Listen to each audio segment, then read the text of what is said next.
मुख्यमंत्री योगी आदित्यनाथ का गोरखपुर का दौरा। गोरखनाथ मंदिर में आयोजित जनता दर्शन कार्यक्रम में सीएम ने सुनी फरियाद। अपने संसदीय क्षेत्र रायबरेली पहुंचे नेता प्रतिपक्ष राहुल गांधी कई कार्यक्रमों में शिरकत करने के साथ ही कार्यकर्ताओं से करेंगे मुलाकात। यूपी में राजस्व नियमों में बदलाव की तैयारी। 1 एकड़ भूमि पर नहीं मिलेगा पट्टा। राजस्व संहिता 2006 में होगा संशोधन। प्रतापगढ़ सीएमओ का एक्सटर्नो सस्पेंड। चतुर्थ श्रेणी कर्मचारी भी बर्खास्त। उप मुख्यमंत्री के आदेश पर हुआ निलंबन। दोनों को भ्रष्टाचार निवारण संगठन की टीम ने किया था गिरफ्तार। इलाहाबाद हाईकोर्ट का आदेश। ओटीएस समय पर चैलेंज नहीं। बैंक का ओटीएस योजना समयबद्ध है। उधारकर्ता को इस योजना को आगे बढ़ाने की मांग करना अधिकार नहीं। 17 सितंबर से भाजपा का सेवा पखवाड़ा। लखनऊ में स्वच्छता अभियान, रक्तदान शिविर समेत होंगे कई बड़े कार्यक्रम। आप देख रहे हैं के न्यूज, खबरों का सारथी। नमस्कार, खबर उत्तर प्रदेश में आप सभी का स्वागत है। मैं हूं आपके साथ गरिमा वाजपेयी। खबरों में आगे बढ़ेंगे उससे पहले सीधा आपको गोरखपुर लेकर चलते हैं। मुख्यमंत्री योगी क्या कहना सुनते हैं। तो मनुष्य अयोग्य नहीं हो सकता। योग्य आचार्य मिले, आयुर्वेदाचार्य मिले। कोई वनस्पति ऐसी नहीं जिसमें औषधीय गुण न हो, और कोई योग्य आचार्य मिल गया तो हर अक्षर को अपने आप में वो मंत्र में बदलने की सामर्थ्य रखता है। हमारे ऋषि परंपरा ने, भारत की ऋषि परंपरा ने, भारत के संतों की परंपरा ने उसी योजक के रूप में समाज की भूमिका का, अपनी सामाजिक और आध्यात्मिक भूमिका का निर्वहन किया। याद करिए महंत दिग्विजयनाथ जी महाराज, उनका जन्म मेवाड़ के उस इतिहास प्रसिद्ध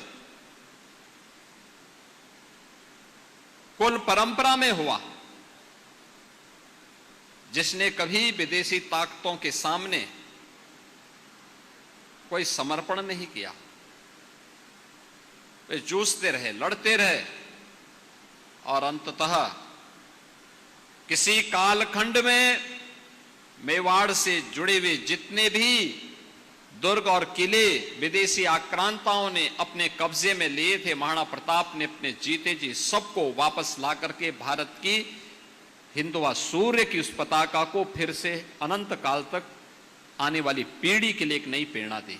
महंत दिग्विजयनाथ जी महाराज उस परंपरा से गोरखपीठ में आए थे, लेकिन नहीं आकर के केवल साधु का बाना पहन करके अपने आध्यात्मिक उन्नयन तक अपने आप को सीमित नहीं रखना। धर्म के जो हेतु हैं, अभ्युदय के लिए भी और निश्रेयस्य के लिए भी, यानी सांसारिक उत्कर्ष के लिए भी हम काम करेंगे और अपनी आत्मिक उन्नति के लिए भी कार्य करेंगे, जिससे मुक्ति मिल सके, जीवन में मुक्ति का मार्ग प्रशस्त हो सके। इन दोनों को साथ लेकर के चलने वाला ही सच्चा साधु हो सकता है, सच्चा ऋषि हो सकता है। और यही कार्य गोरखपीठ की इस परंपरा ने महंत दिग्विजयनाथ जी महाराज के नाम पर, पूज्य महंत अवेद्यनाथ जी महाराज के नाम पर किया। साधु अकेले होगा, पूरा समाज ही उसका परिवार है, पूरा राष्ट्र ही उसका कुटुंब है, सनातन धर्म ही उसकी जाति है। जब इस ध्येय के साथ वे कार्य किए तो संतों का संकल्प क्यों चरितार्थ होता है? इसलिए होता है, उनका संकल्प मूर्त रूप इसलिए लेता है क्योंकि उसमें एक पवित्रता छुपी होती है, उस संकल्प में एक दृढ़ता छुपी होती है, उनकी साधना का अंश घुला होता है। और उन्होंने संकल्प लिया था गोरखपुर में शिक्षा का एक केंद्र बनना चाहिए। साधन नहीं थे, देश गुलाम था, 1932 में उन्होंने महाराणा प्रताप शिक्षा परिषद की स्थापना कर दी। गोरक्षपीठ के पास साधन नहीं थे, लेकिन गोरखनाथ मंदिर को सनातन धर्म के एक वैभवशाली मंदिर के रूप में स्थापित करना है। और मुगल कालखंड के दौरान विदेशी आक्रांताओं ने अगर हमसे कुछ छीना है तो उसको वापस लेकर के हम उसकी पुनर्प्रतिष्ठा का कार्य करेंगे। उन्होंने गोरखनाथ मंदिर और उससे जुड़ी हुई पूरी संपत्ति को गुलाम भारत में ही वापस लेकर के गोरखनाथ मंदिर को भी भव्य स्वरूप प्रदान कर दिया। उन्होंने संकल्प लिया था कि हमें गोरखपुर में विश्वविद्यालय की स्थापना करनी है। तो गोरखपुर में उस समय गोरखपुर में विश्वविद्यालय बनाने की जब बात आई तो मांग करने वाले बहुत होते हैं, लेकिन जब देने की बात आई तो उस समय बहुत सारे लोग पीछे हट गए। सेंट एंड्रूज कॉलेज भी यहां गोरखपुर में था, महाराणा प्रताप कॉलेज और सेंट एंड्रूज कॉलेज थे। आजादी के पहले दोनों साथ साथ थे कि हां मिलकर के विश्वविद्यालय बन जाएगा, हम राज्य सरकार को दे देंगे प्रॉपर्टी। लेकिन जब स्वतंत्र भारत में 1950 में संविधान अंगीकार किया गया तो सेंट एंड्रूज कॉलेज को अल्पसंख्यक संस्थाओं को विशेष अधिकार प्राप्त हो गए, तो उन्होंने मना कर दिया कि हम नहीं देंगे। फिर गोरक्षपीठ को कुछ समय लगा एक और कॉलेज बनाने में। जब 2 कॉलेज बने और राज्य सरकार की मांग के अनुरूप प्रॉपर्टी जुटा दी गई, तब राज्य सरकार को दिया गया। फिर गोरखपुर विश्वविद्यालय की स्थापना होती है। गोरखपुर विश्वविद्यालय वहां से बनता है। बालिकाओं की शिक्षा का केंद्र बनना चाहिए गोरखपुर। उन्होंने महाराणा प्रताप महाविद्यालय, महाराणा प्रताप बालिका विद्यालय, ये सभी स्थापित करने के साथ उन कार्यक्रमों को आगे बढ़ाते रहे। और उनका संकल्प था कि अयोध्या में गुलामी के प्रतीक उस ढांचे को हटा करके राम जन्मभूमि पर भगवान राम का भव्य मंदिर बनना चाहिए। उन आचार्य द्वय का वह सपना साकार होता है जब प्रधानमंत्री मोदी जी के कर कमलों से अयोध्या में रामलला की मूर्ति का भव्य प्राण प्रतिष्ठा का कार्यक्रम संपन्न होता है। कौन ऐसा भारतीय होगा, कौन ऐसा भारतीय होगा जो आज अयोध्या में राम जन्मभूमि पर भगवान श्री राम के भव्य मंदिर निर्माण के इस कार्य के साथ अभिभूत न होता हो। अगर वह अभिभूत नहीं होता है और अगर उसे गौरव की अनुभूति नहीं होती है तो हमें उसके भारतीय होने में संदेह होता है।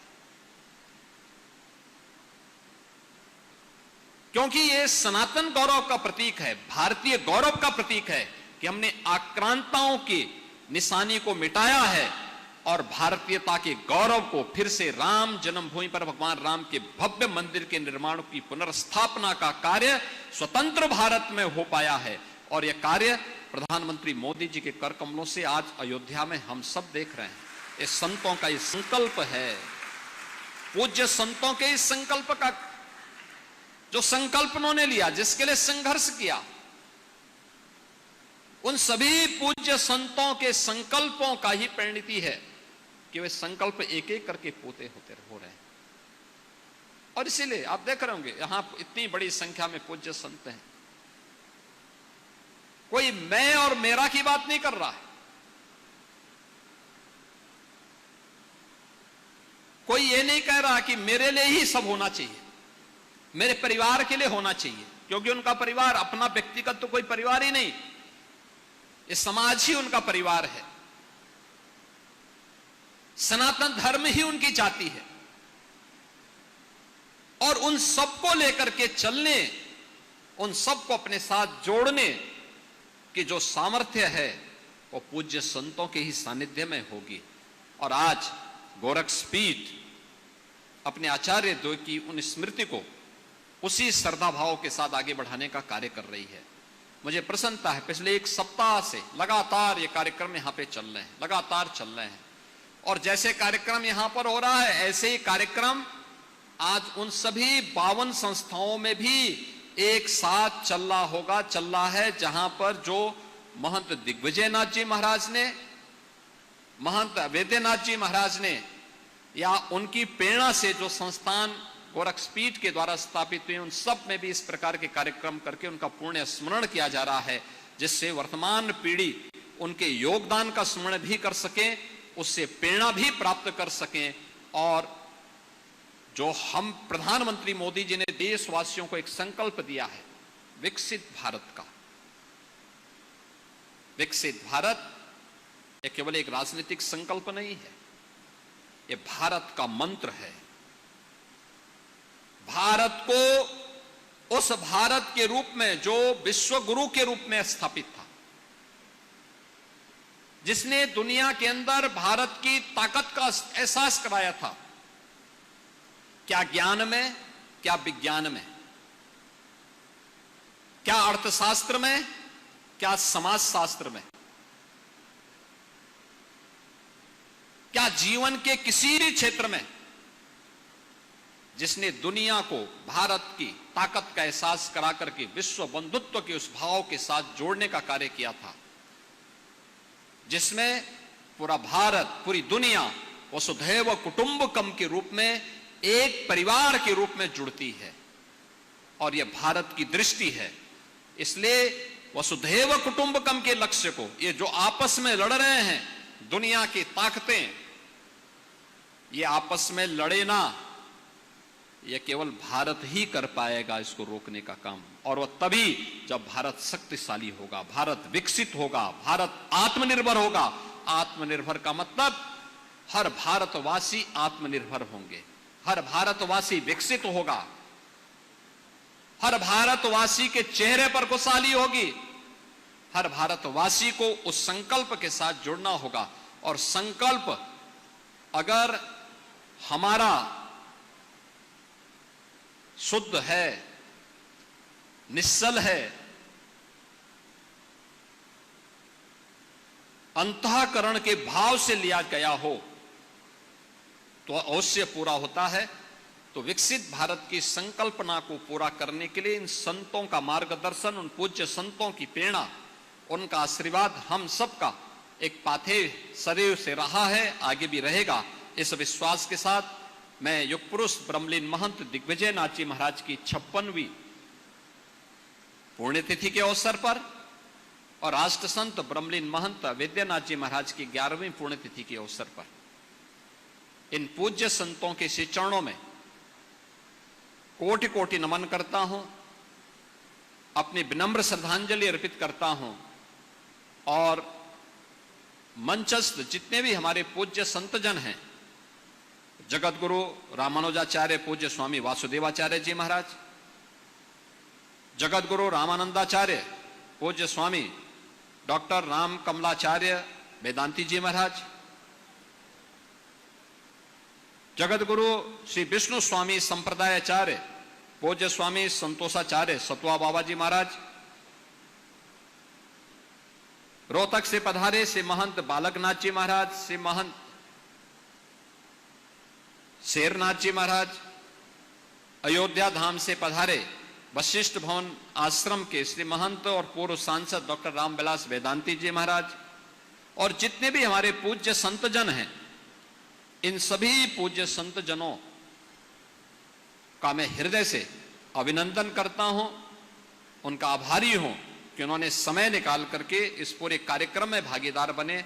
और इस कार्यक्रम अनवरत एक सप्ताह से चल करके आज सायंकालीन सत्र में फिर से कथा का आयोजन, श्रीमद् भागवत महापुराण की कथा का आयोजन होगा। और कल पूज्य महंत वैद्यनाथ जी महाराज की पावन पुण्यतिथि के कार्यक्रम के साथ हम यहाँ पर फिर से जुटेंगे। इस विश्वास के साथ आप सबके प्रति भी मैं अपनी शुभकामनाएं देता हूँ। धन्यवाद। जय हिंद। और अब पूज्य महाराज श्री के अध्यक्षीय उद्बोधन के साथ ही आज के प्रातःकालीन सत्र की सभा यहीं पूर्णता को प्राप्त करती है। बहुत बहुत धन्यवाद। पूज्य संत जनों और विद्वत जनों के सदन से बाहर निकलने के पश्चात ही आप अपने स्थान पर खड़े होंगे। 2 मिनट और धैर्य रखिए, बैठे रखिए। आप सब गोरखपुर से आप सुन रहे थे मुख्यमंत्री योगी आदित्यनाथ को, जिनकी ओर से अहम बातें कही गई हैं। 26वीं पुण्यतिथि के मौके पर मुख्यमंत्री यहां पर पहुंचे हुए थे। वापस से अपनी खबरों का रुख कर लेंगे। रायबरेली से खबर है, सांसद राहुल गांधी के दौरे के बीच जमकर हंगामा देखने को मिला है। रायबरेली से बड़ी जानकारी। मंत्री दिनेश प्रताप सिंह ने सैकड़ों समर्थकों के साथ नारेबाजी की है। लखनऊ प्रयागराज एनएच पर काफला मार्ग पर दिया धरना। समर्थकों सहित राहुल गांधी वापस जाओ के जमकर नारे भी लगाए गए हैं। बड़ी जानकारी। बीजेपी कार्यकर्ताओं व पुलिस के बीच जमकर झड़प हुई। राहुल के काफले की गाड़ियों को रोककर जमकर नारेबाजी की गई है।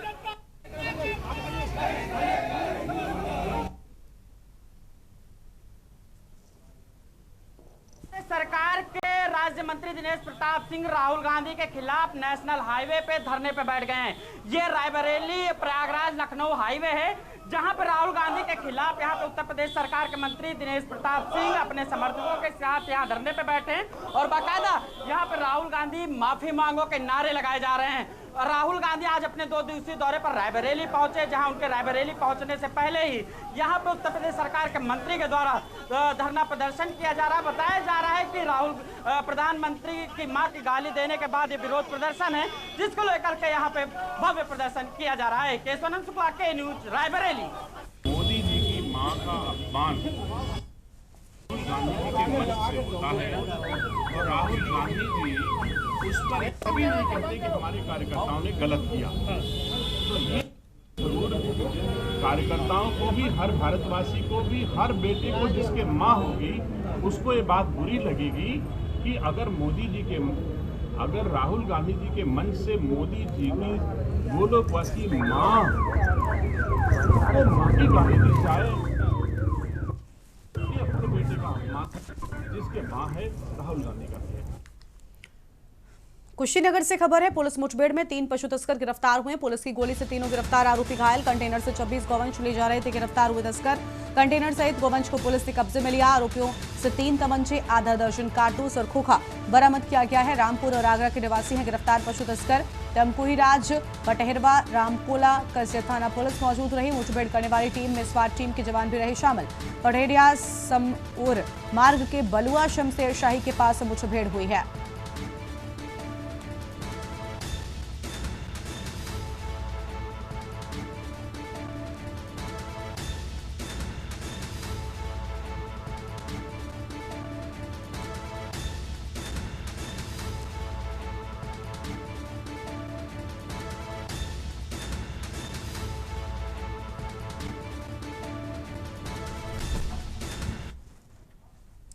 इस बुलेटिन में इतना ही। आप देखते रहिए के न्यूज़ इंडिया। नमस्कार।